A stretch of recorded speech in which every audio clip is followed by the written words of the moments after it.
Next tense था अपना past simple.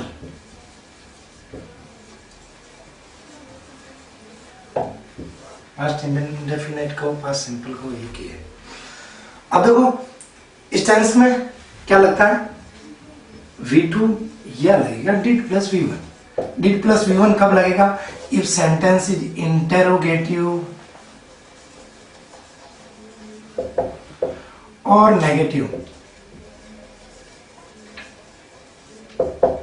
Interrogative या नेगेटिव सेंटेंस होने पर डिड के साथ V1 और सेंटेंस यदि अफर्मेटिव हो, असर्टिव हो, तब V2 लगेगा।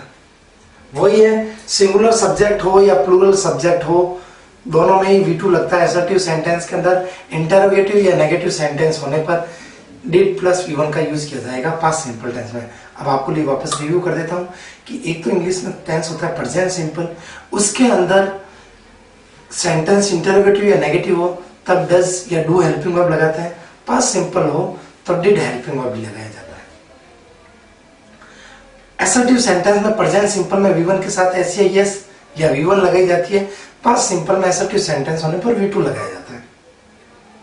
तो दो ऐसे टेंस है जिसमें असर्टिव सेंटेंस के अंदर हेल्पिंग वर्ब नहीं लगती है, इंटेरोगेटिव या नेगेटिव सेंटेंस होने पर उसमें हेल्पिंग वर्ब का यूज करना होता है। Past simple V2 singular subject हो या प्लूरल सब्जेक्ट हो। डिड के साथ V1 कब लगती है, जब सेंटेंस इंटेरोगेटिव हो या नेगेटिव हो। अब इस सेंटेंस में कौन से एडवर्बियल्स होते हैं वो समझ लो।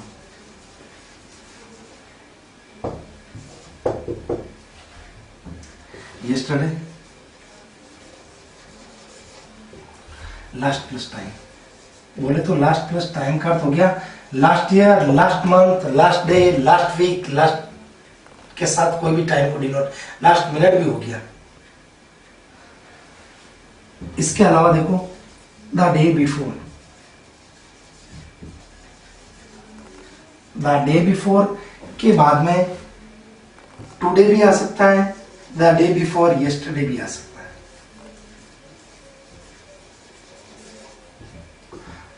अगो इसके अंदर ही आएगा, वंस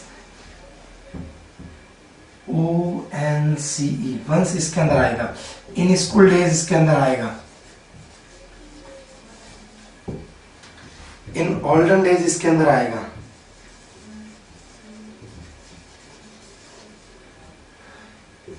इन चाइल्डहुड इसके अंदर आएगा, इट इज टाइम इसके अंदर आएगा, इट इज हाई टाइम इसके अंदर आएगा। यस्टरडे लास्ट प्लस टाइम यानी last day, last week, last month. Once in childhood, in school days, it is time, it is high time, it is about time.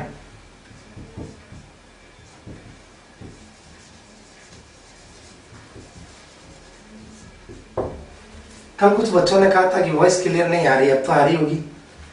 The other days,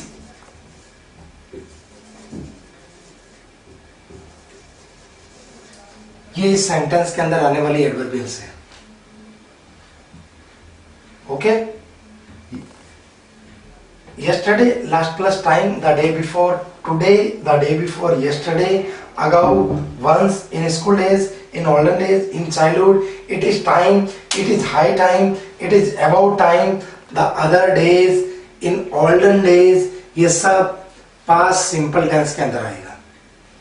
Is it clear? Next है इसका कि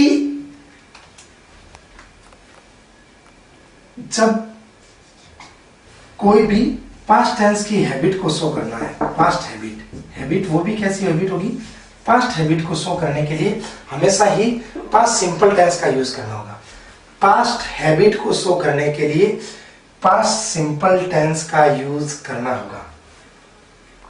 past tense की habit, he used to play late night. इस sentence के अंदर वो बता रहा है कि वो देर रात तक खेला करता था। पास्ट टेंस की हैबिट बताता है। पास्ट टेंस की हैबिट को शो करने के लिए यूज्ड टू वर्ड ही लगता है। इसके अलावा भी पास्ट टेंस कि हैबिट को शो करने के लिए यदि देखो ऐसा आ गया,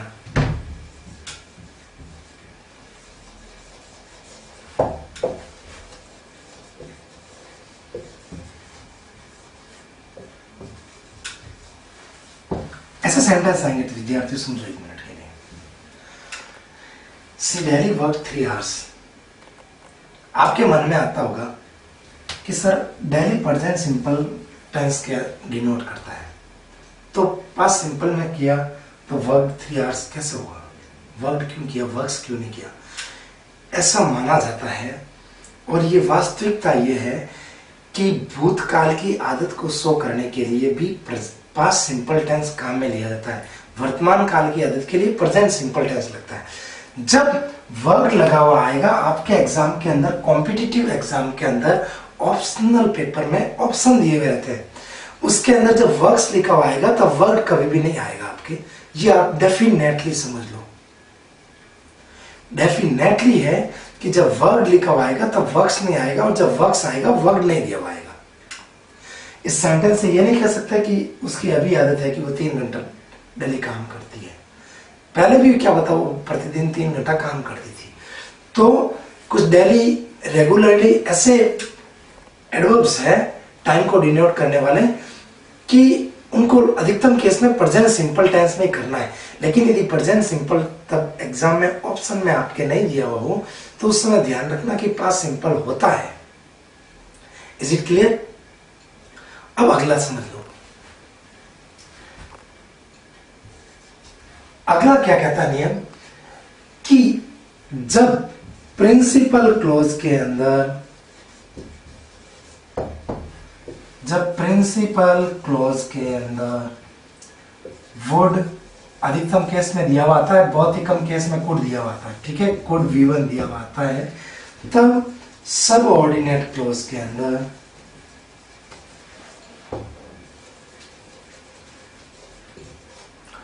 V2 लगता है या डिड प्लस V1 का प्रयोग किया जाएगा।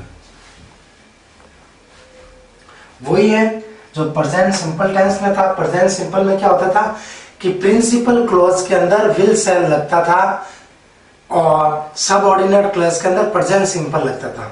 तो वैसा ही है, जब सबऑर्डिनेट क्लॉज के अंदर पास्ट सिंपल टेंस आया हुआ हो तब प्रिंसिपल क्लॉज में वुड कुड V1 का भी यूज किया जाता है।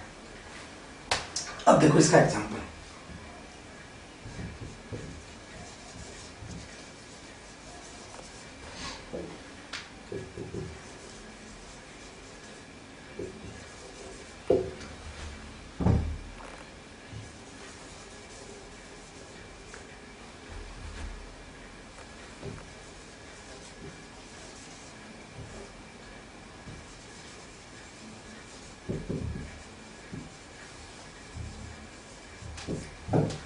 yes I know, देखो they would inform if anyone said about the matter। ये क्या कह रहा है कि प्रिंसिपल क्लॉज में वुड आया हुआ है, इफ दिया हुआ है सेंटेंस में V2 लगा हुआ है, पास्ट सिंपल टेंस आया हुआ है। कब लगा है? जब इफ एज सुन एज, ये वर्ड ऐसे है, ये कंजक्शन है, ये आने पर सेंटेंस सबऑर्डिनेट क्लॉज के अंदर ये कंजक्शन जुड़ते हैं, ये आने पर V2 इस पास्ट सिंपल आ गया तो प्रिंसिपल क्लॉज के अंदर वुड कुड V1 लगाना है। अब देखो एक चीज और ध्यान रखनी है, जब correct form of the verb लगाना है तब कुड नहीं लगाओगे, उसमें वुड लगाया जाता है। कुड किस लिए लिखा? क्योंकि मॉडल्स के अंदर लगता है, सब बुक्सों के अंदर, ऑथेंटिक बुक्स के अंदर भी दिया हुआ है, लेकिन whenever you are using for correct form of the verb topic that time use would not could, और should तो उसमें लगता ही नहीं है, ठीक है। और प्रिंसिपल क्लॉज में वुड लगाओगे V1 लगेगा, और सबऑर्डिनेट क्लॉज जब पास्ट सिंपल टेंस की दी हुई आएगी उस समय। क्लियर?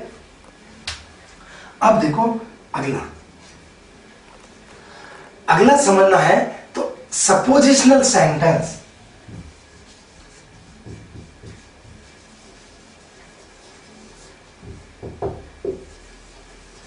सपोजिशनल सेंटेंस के अंदर पास्ट सिंपल टेंस का यूज किया जाता है। सपोजिशनल सेंटेंस कैसे होते हैं? देखो उनके अंदर ये वर्ड आया करते हैं, supposing,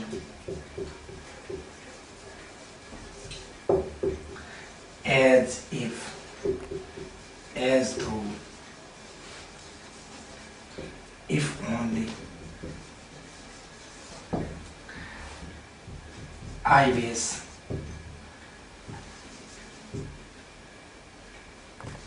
we was, you was या दे वेज। और वैसा का वैसा यदि ही, सी, कोई सिंगुलर सब्जेक्ट आ गया तब आ जाएगी विशेष। सपोजिंग वर्ड आ गया as if, as though, if only, I wish, we wish, you wish, they wish या ही, सी, विशेष आ गया तब पास्ट सिंपल टेंस लगेगा। एग्जांपल समझो बहुत अच्छी तरह से।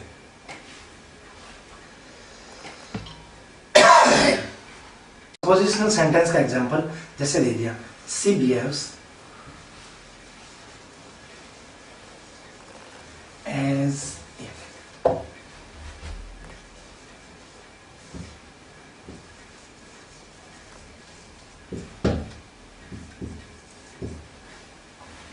ऐसा आएगा। सपोजिशनल सेंटेंस में ये वर्ड दिखा हुआ है एज इफ आया हुआ है, यहां पर लगेगा वर्ब। अब एक चीज ध्यान रख लेना, सपोजिशनल सेंटेंस ये ऐसा है कंडीशन जो कभी भी संभव नहीं होने वाली कंडीशन है। इसमें कभी भी वार नहीं लगता है, वर ही लगता है। If he were headmaster, if she were headmistress, if he were principal, if he were prime minister, if he were CM, ये ऐसी चीजें होती है जिसमें वर लगता है, कभी भी वार नहीं लगेगा। इस चीज का ध्यान रखना। इसके अलावा एज इफ लिखा हुआ है, इससे पहले इस तरफ प्रेजेंट सिंपल टेंस है, देख लो ये प्रेजेंट सिंपल टेंस है। एज इफ से पहले प्रेजेंट सिंपल होगा तो उस तरफ पास्ट सिंपल लगेगा। ऐसा नहीं कि यहां पर बी हैव लिखा है फिर भी आपने वर किया, वो गलत होगा। Is it clear? इसका मतलब यह है कि सी बिहेव्स होना चाहिए, ना कि she behaved. Clear?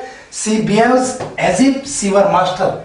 C behaved आ गया, यहां पर लिखा हुआ कि सी बिहेव्ड है तो यहां पर वर नहीं आएगा, यहां आएगा सी हैड बीन। वापस समझ लो, सी बिहेव्स आएगा तो सी वर आएगा, सी बिहेव्ड आ गया तो सी हैड बीन लगेगा। क्यों लगेगा? कारण समझ लो कि एज इफ का सेंटेंस हो तो एज इफ से पहले पास्ट प्रेजेंट सिंपल टेंस हो तो उस तरफ पास्ट सिंपल टेंस होता है, और एज इफ से पहले पास्ट सिंपल टेंस दिया हुआ है तो एज इफ के पश्चात पास्ट परफेक्ट टेंस दिया हुआ आएगा। Is it clear? वापस रिव्यू कर लो। एज इफ से पहले प्रेजेंट सिंपल हो तो एज इफ के पश्चात पास्ट सिंपल आएगा। एज इफ से पहले पास्ट सिंपल दिया हुआ है तो एज इफ के पश्चात पास्ट परफेक्ट टेंस होगा। Clear? She behaves as if she were, she behaves behaved as if she had been master. Clear? अगला देखो कंसेप्ट। अगला कंसेप्ट ये कहता है कि कंडीशनल सेंटेंस में हो गया तो कंडीशनल सेंटेंस का ही एक रूप होता है, उसको समझो कि यदि आपको ध्यान है कि आफ्टर दिया हुआ है सेंटेंस के अंदर तो आफ्टर में हमेशा पास्ट परफेक्ट बाद में आएगा तो पहले आएगा पास्ट सिंपल।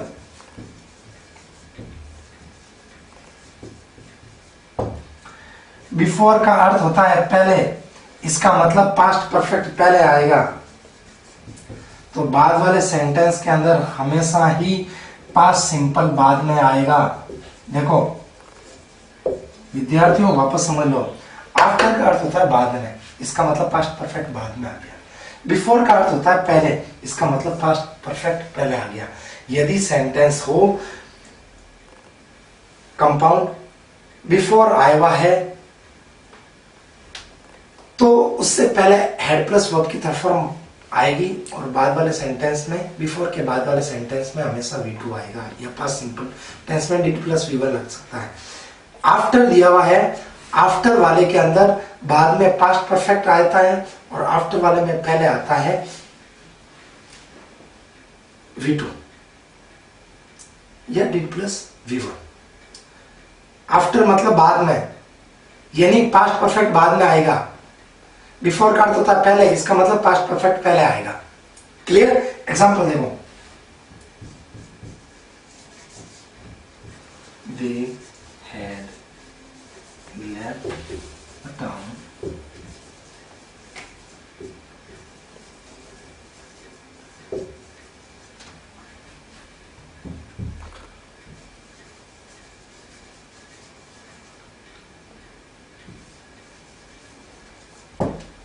इस सेंटेंस में देखो बिफोर लिखा हुआ है, बिफोर में पास्ट परफेक्ट पहले आता है, तो बाद में देखो पास्ट सिंपल आया हुआ है कैम V2, ये पास्ट परफेक्ट टेंस आर का है। बिफोर में पहले हेड प्लस वर्ब की थर्ड फॉर्म आती है पास्ट परफेक्ट टेंस। आफ्टर वाले में देखो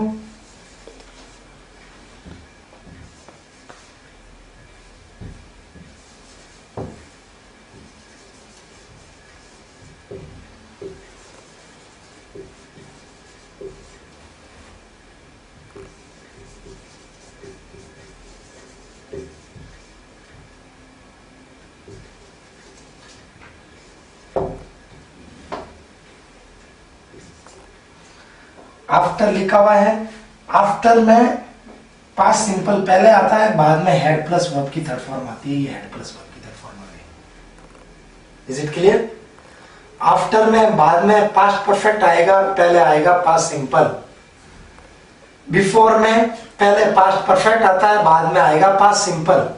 क्लियर? ये देखो एक और अच्छा इसका नियम होता है व्हेन का।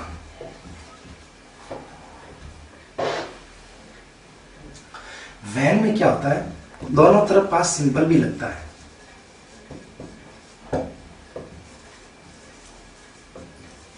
व्हेन के सब नियम समझ लो विद्यार्थियों एक बार में। व्हेन में पास्ट सिंपल कब लगेगा? व्हेन में एक तरफ पास्ट परफेक्ट होगा, इसका मतलब ये नहीं है कि पहले ही लगेगा। व्हेन में पहले वाला नियम नहीं है। व्हेन में एक तरफ पास्ट सिंपल है तो एक तरफ पास्ट सिंपल भी होता है। व्हेन में एक तरफ पास्ट परफेक्ट है तो दूसरी तरफ पास्ट सिंपल भी हो सकता है। और व्हेन में जब एक तरफ पास्ट सिंपल है तो दूसरी तरफ पास्ट कंटिन्यूअस भी होता है।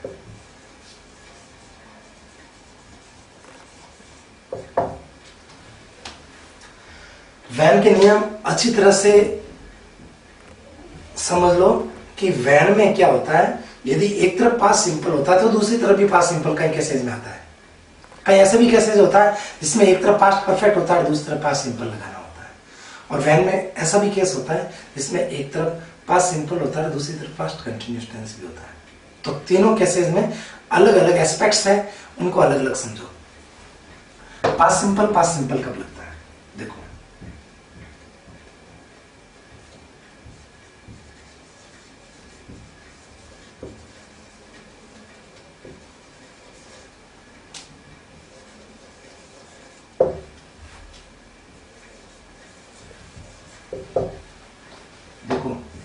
इस सेंटेंस को समझो विद्यार्थियों। व्हेन आया हुआ है पास्ट सिंपल आया हुआ है। ऐसा काम जब दोनों साथ साथ में कर रहे थे, दोनों साथ साथ में खत्म होते थे और उनका काम भी हो गया था। जब मैं काम कब करता था? जब मेरा बच्चा सोता था। जब मेरा बच्चा सोता था तब मैं काम करता था। व्हेन लगा है, एक तरफ पास्ट सिंपल, दूसरी तरफ भी पास्ट सिंपल। तो ऐसे दोनों काम जो दोनों साथ साथ में होते थे और दोनों कंप्लीट हो गए तो पास्ट सिंपल दोनों तरफ लगेगा। व्हेन पास्ट सिंपल जब दो काम साथ में कंप्लीट हो गए थे और साथ चलते थे। अगला देखो past perfect when past simple कब लगता है, इसको अच्छी तरह से समझ लो विद्यार्थियों। जब दो काम कंप्लीट हो गए हैं लेकिन दोनों में टाइम गैप है और जो काम पहले कंप्लीट हुआ है उसको पास्ट परफेक्ट करना है और जो बाद में हुआ उसको पास्ट सिंपल करना है। वापस समझो विद्यार्थियों कि व्हेन से जुड़े हुए दो सेंटेंस हैं, दोनों जिनके कंप्लीट टास्क हो गए थे, लेकिन जो काम दोनों में भी जो काम पहले हुआ था उसको पास्ट परफेक्ट रखोगे, बाद में हुआ उसको पास्ट सिंपल रखोगे।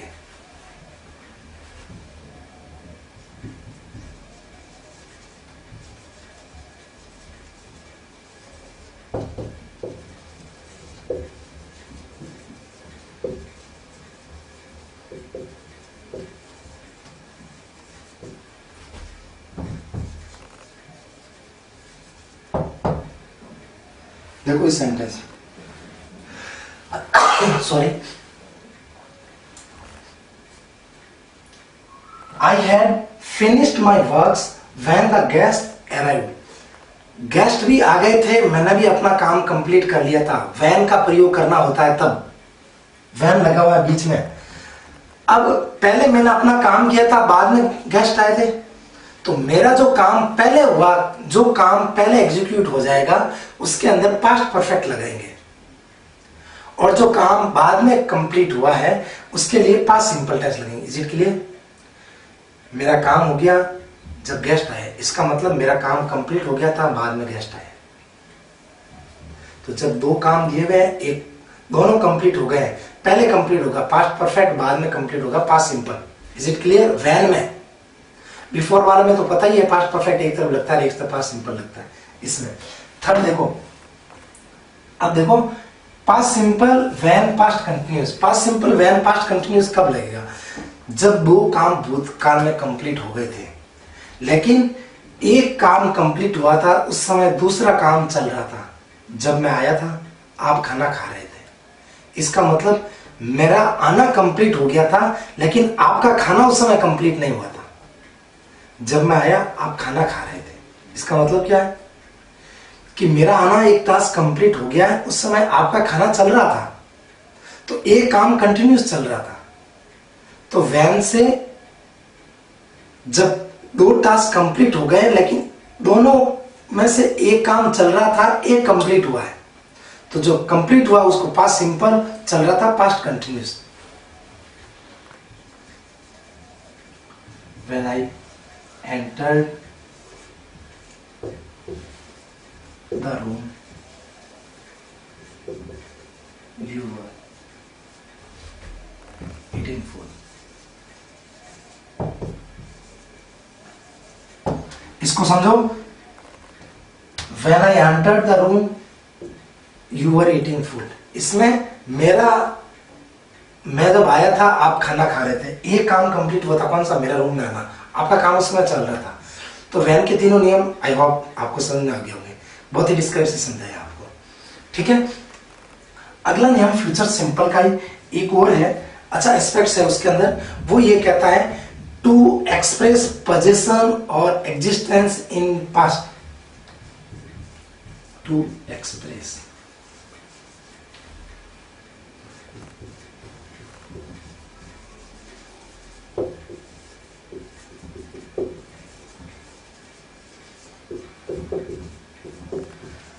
भूतकाल में अपने बारे में कुछ कहना, अपने सिचुएशन के बारे में कुछ कहना, पोजीशन के बारे में कहना, एग्जिस्टेंस के बारे में कहना, सिचुएशन के बारे में कहना, पास्ट सिंपल टेंस लगता है। जैसे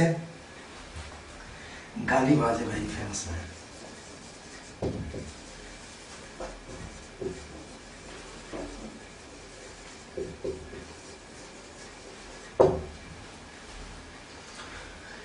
कि गांधी उस समय बहुत ही रिनाउंड पर्सन था, तो पास्ट टेंस की कोई एग्जिस्टेंस या पोजीशन की बात कर रहे हैं तो भी पास्ट सिंपल टेंस लगेगा।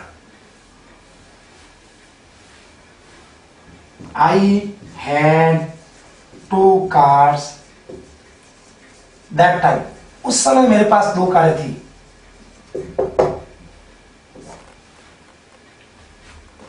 क्लियर हो गया? वापस देख लो कि पोजीशन, एक्सिस्टेंस या सिचुएशन पास्ट टेंस की बतानी हो तो हमेशा ही पास्ट सिंपल टेंस का यूज किया जा सकता है। जैसे गांधी बहुत ही रिनाउंड है, वाज लगा है, इस नहीं लगा। दैट टाइम देखो पास्ट कंटिन्यूअस टेंस,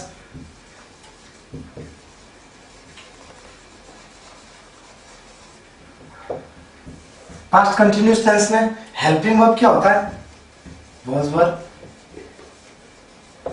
V1 के साथ में ing, was for singular subject, verb for plural subject. Clear? इस टेंस का एडवर्बियल्स क्या होता है?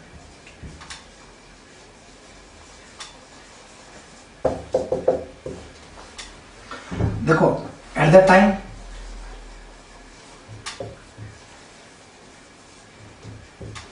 At that moment,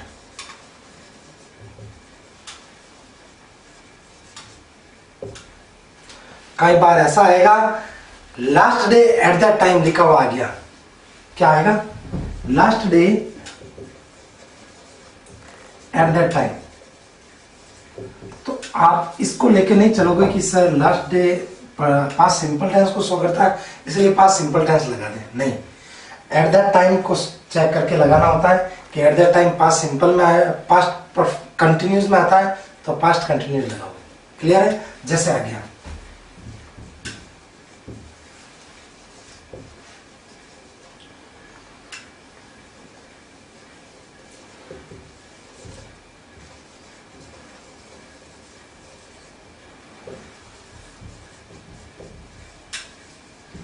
eight that time.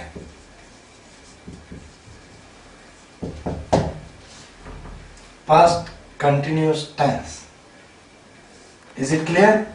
इतना ही एडवर्बियल्स है, at that time, at that moment. इससे पहले कोई भी पास्ट टेंस को डिनोट करने वाला वर्ड आ जाए उसकी आप फिक्र मत करें, at that time at that moment से ही पता करना कि पास्ट कंटिन्यूस टेंस है। Past continuous tense was were V one के साथ आईएनजी।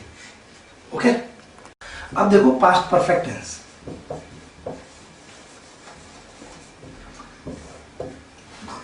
पास्ट परफेक्ट टेंस में हेल्पिंग वर्ब है हेड प्लस वर्ब की थर्ड फॉर्म। इसका मतलब है भले सब्जेक्ट सिंगुलर हो या प्लूरल हो, हेड प्लस वर्ब की थर्ड फॉर्म ही लगेगा। Is it clear? ओके, अब इस टेंस के एडवर्बियल समझ लो।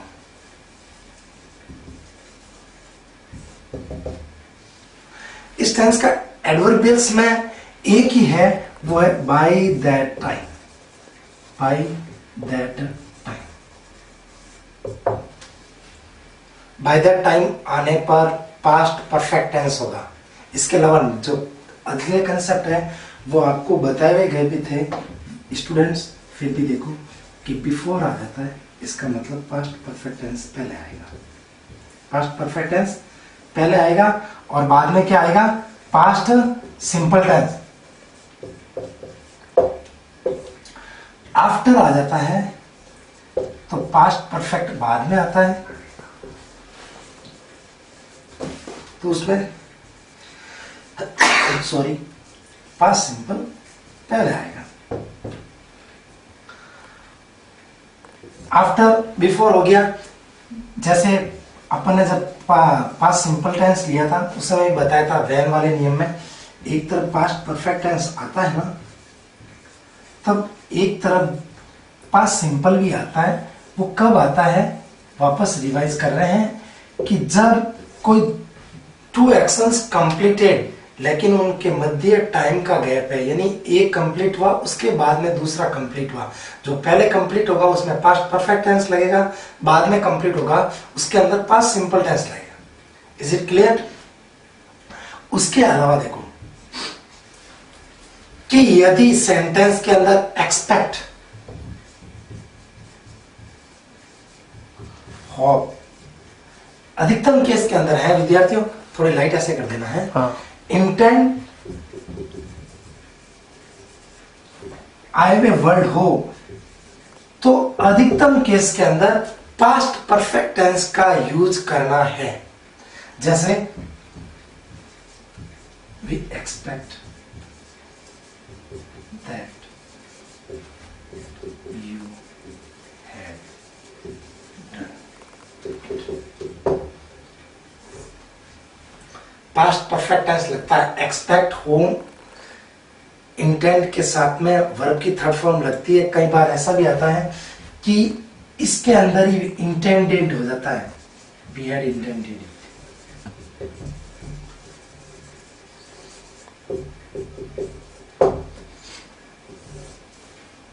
We third past perfect tense यहां पर कंप्लीट हो रहा है आपके। Is it clear? अब देखो पास्ट परफेक्ट कंटिन्यूस टेंस।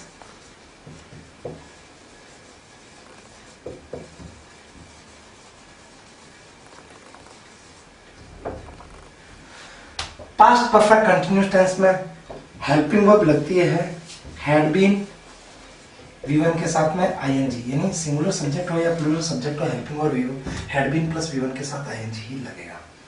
इस टेंस का एडवर्बियल्स क्या है? इस टेंस का एडवर्बियल्स में आता है सिंस या फॉर प्लस टाइम। ये आपको आज से आज तक पढ़ा हुआ है, लेकिन इसमें भी कुछ महत्वपूर्ण चीजें होंगी जब विद्यार्थियों को कंफ्यूज होता है वो बता रहे हैं इसमें।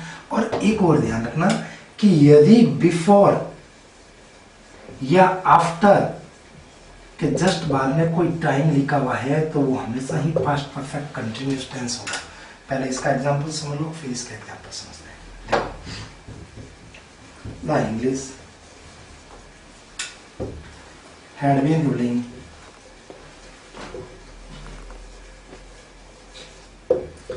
before 1947.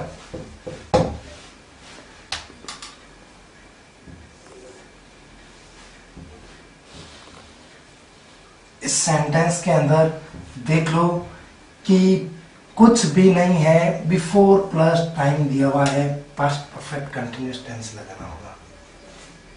ठीक है, before after time past tense को डिनोट करने वाला हमेशा ही पास्ट परफेक्ट कंटिन्यूअस टेंस का होगा। अब सिंस फॉर में कैसे है, क्योंकि since for present perfect continuous में भी आता है, पास्ट परफेक्ट कंटिन्यूअस टेंस में भी आता है। अंतर समझ लो, जैसे दे दिया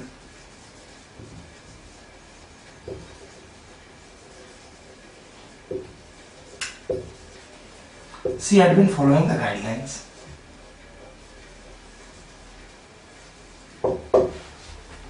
since her father said.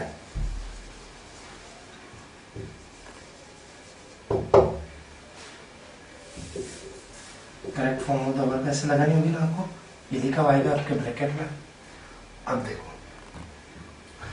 Since लिखा हुआ है, इसके पश्चात क्या लिखा हुआ, हर फादर सैड। सैड का मतलब है विद्यार्थियों की ये V2 है। V2 का मतलब ये कौन सा टेंस हो गया अपने, पास्ट सिंपल। कौन सा टेंस हो गया है, पास्ट सिंपल। तो सिंस के पश्चात कोई पास्ट टेंस को इंडिकेट करने वाला वर्ड दिया हुआ है। सिंस के पश्चात कोई पास्ट टेंस को इंडिकेट करने वाला वर्ड दिया हुआ है, इसलिए उसके अंदर किसका प्रयोग करेंगे, past perfect continuous tense. Clear, since या फॉर के पश्चात कोई पास्ट टेंस को इंडिकेट करने वाला वर्ड दिया हुआ आएगा, past perfect continuous. Before after के बाद में टाइम दिया हुआ आएगा, पास्ट परफेक्ट कंटिन्यूअस टेंस लगाओगे। इसको बहुत अच्छी तरह से समझ लेना इस सेंटेंस से। Okay, past perfect complete. Future tense शुरू हो रहा है भाई। फ्यूचर टेंस समझने से पहले एक चीज समझ लो कि फ्यूचर टेंस के अंदर कभी भी सिंगुलर सब्जेक्ट प्लूरल सब्जेक्ट नहीं होते। जैसे इसके अंदर क्या होता है कि आई और वी के साथ में नॉर्मल वेज में अपन सेल लगाएंगे, बाकी सभी सब्जेक्ट के अंदर अपन किसका प्रयोग करेंगे, विल। और यू नो वेरी वेल कि सेल और विल मॉडल्स है, तो इनके साथ में हमेशा वर्ब की कौन सी फॉर्म लगाई जाती है, फर्स्ट फॉर्म। तो फ्यूचर टेंस में एक बार में समझ लेना कि फ्यूचर में आई और वी के साथ सेल लगेगा, अदर सब्जेक्ट में विल लगेगा। अब अपना ले रहे हैं फ्यूचर सिंपल। अब कौन सा ले रहे हैं अपन, फ्यूचर सिंपल। फ्यूचर सिंपल में भी हेल्पिंग वर्ब यही है, आई और वी के साथ सेल, बाकी वालों के साथ विल, वी वन। इस सेंटेंस के एडवर्बियल्स क्या है, फ्यूचर टेंस के एडवर्बियल्स है टुमारो या नेक्स्ट प्लस टाइम।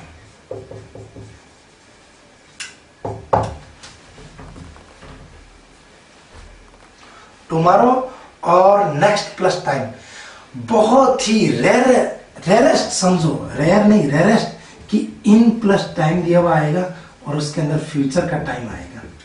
बहुत ही कम आता है, क्योंकि उस पर ऑब्जेक्शंस बहुत ज्यादा लग जाते हैं, इसलिए दिया हुआ नहीं आता है। यानी इन 2022, लेकिन उस पर ऑब्जेक्शन लग जाते हैं इसलिए नहीं देता है। ठीक है, टुमारो नेक्स्ट प्लस टाइम यानी next year, next month, week, hour, next minutes, कुछ भी आ सकता है। क्लियर, फ्यूचर सिंपल में टुमारो नेक्स्ट प्लस टाइम दो ही एडवर्बियल्स है।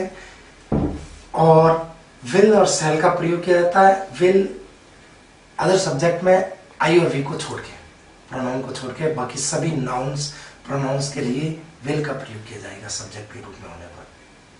Is it okay? Future continuous. अब देखो अपना फ्यूचर कंटिन्यूस टेंस।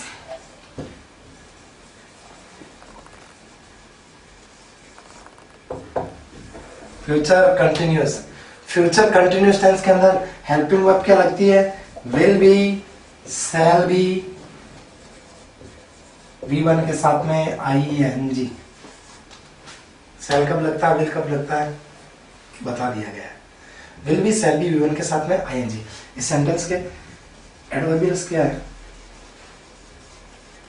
वही tomorrow at this time,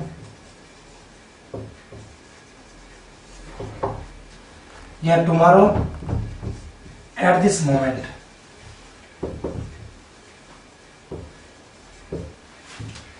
next year at this time, next के साथ में टाइम आया हुआ है, उसके बाद में at this moment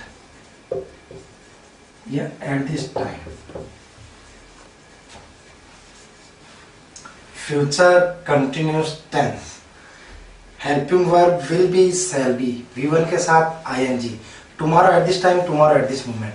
next year at this time, at this moment. Next minute at this time, at this moment भी हो सकता है। नेक्स्ट के साथ में टाइम, टाइम को डिनोट करने वाला कई वर्ड भी आ सकते हैं। Next year, next month, next week, next minute, etc। समझ में आ गया? एग्जाम्पल्स देखो, जैसे आ गया tomorrow at this time, I shall be using my cell phone tomorrow at this time। Future continuous tense, खाली टुमारो आ जाता, एट दिस टाइम नहीं आता, तो इसका मतलब हो जाता है वो future simple. Is it okay? Complete. अब देखो future perfect tense.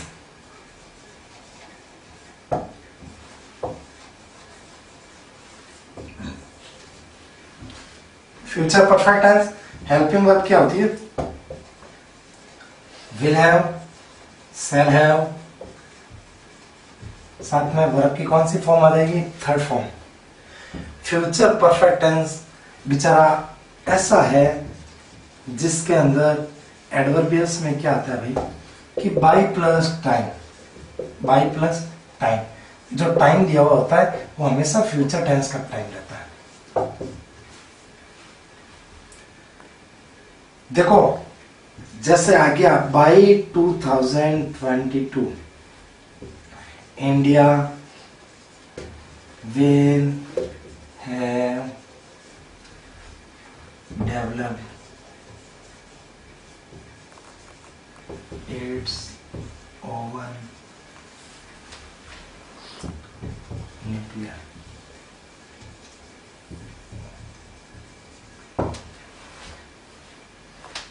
By plus time आ गया है और जो टाइम देगा वो फ्यूचर टेंस का देगा।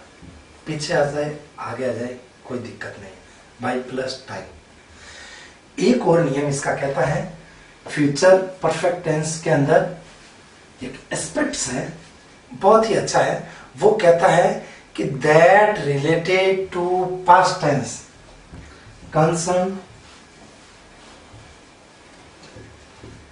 That related to past. इसका मतलब ये होता है कि ऐसी कोई बात वक्ता को लगे, नरेटर को लगे कि ये काम उसने कर लिया होगा। आपने गांधी जी के बारे में पढ़ा होगा, आपने गदर मूवी देख ली होगी, आपने 10 पार्ट याद कर लिए होंगे। एक्सपेक्टेशन वक्ता कर रहा है, एक्सपेक्ट वर्ड नहीं लिखा हुआ आएगा, लेकिन लगता है कि ये काम तो हर कोई कर लिया होगा। कि आपने अमेरिका के बारे में सुना होगा, जैसे आ गया यू विल हैव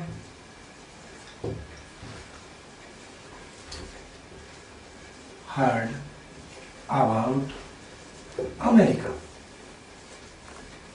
इस सेंटेंस के अंदर देखो विद्यार्थियों, कोई भी एडवर्बियस नहीं है टाइम को डिनोट करने वाली, लेकिन लग रहा ऐसा है सेंटेंस से कि वक्ता को लगता है कि अपन ने ये काम कर लिया होगा पहले से। You will have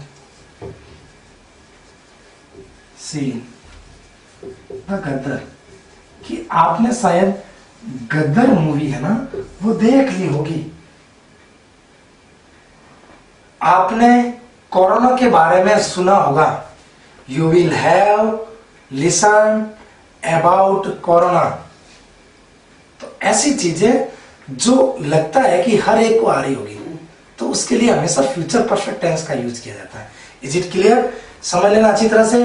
future perfect tense के अंदर क्या होता है, बाय प्लस टाइम, जो फ्यूचर टेंस को डिनोट करने वाला एडवर्बियस एक ही है, और ऐसा एस्पेक्ट जिससे लगे कि अगले ने कर लिया होगा, तब उसके लिए फ्यूचर परफेक्ट टेंस यूज किया जाता है। ओके, लास्ट टेंस रहा है future perfect continuous tense.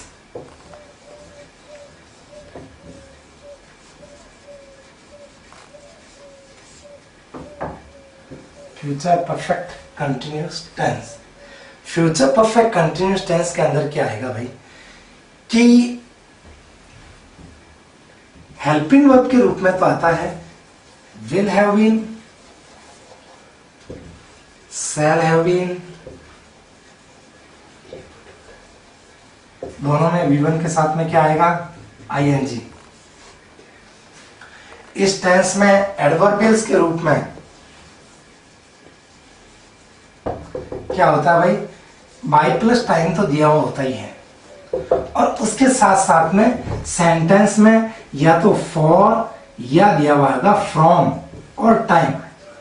For और फ्रॉम और टाइम।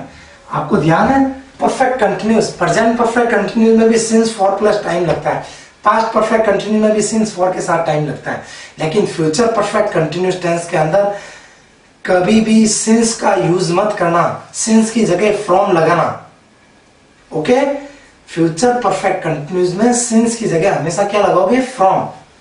एग्जांपल समझ लो, by 2015 we shall have been working in such a platform